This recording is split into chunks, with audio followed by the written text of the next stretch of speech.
Ben Ainslie, you were helming aboard T6 today. It's the first time for T6 back in action after the big refit and repair. How good did that feel? Yeah, it was a big day for the team. Great to get back out in the water after the refit modifications and the capsize, and huge team effort to minimise those delays.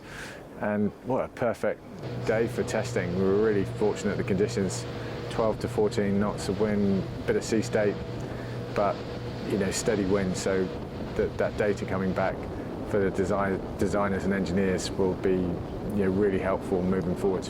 We could almost hear the data getting sucked up on the boat. It seemed like there was almost a noise to it. You did lots of straight line stuff today. What were the goals you set yourselves when you went out this morning?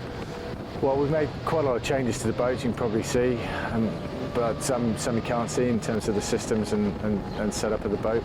So really just trying to get decent data so we could analyse that and feed that back to the designers and engineers, who will then crunch the numbers and we'll discuss it in terms of how the boat felt and operated.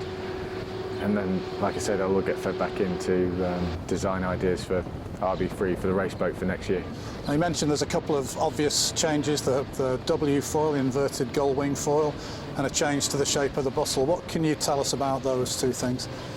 Yeah, it was really interesting to see the changes, and you could probably see on the port tack with the W foil, if you want to call it that.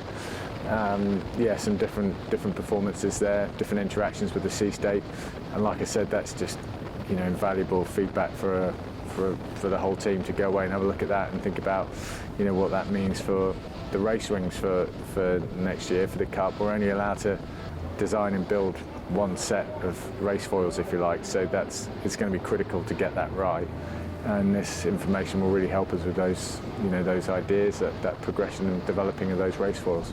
The W foil isn't new to INEOS, is it? We saw something kind of like this in the last Cup.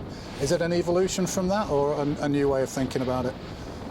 Well, yeah, we did have a foil similar to this in the last Cup, and there are obvious trade-offs there, and what we call the junction height of where the foil sits in the water versus the Kent angle, and so, like all these things, has many sort of knock-on effects that you want to try and consider and have a look at, again, to help you make informed decisions when it comes to the final race foils.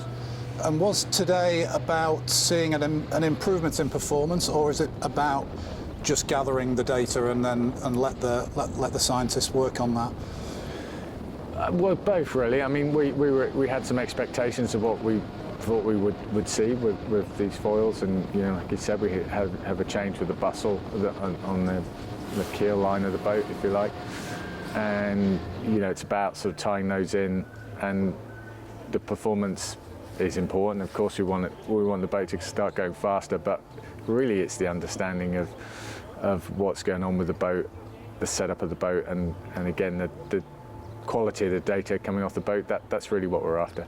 Great to see T6 back on the water, Ben. Thanks for sharing all that with us. Yeah, thanks, Justin.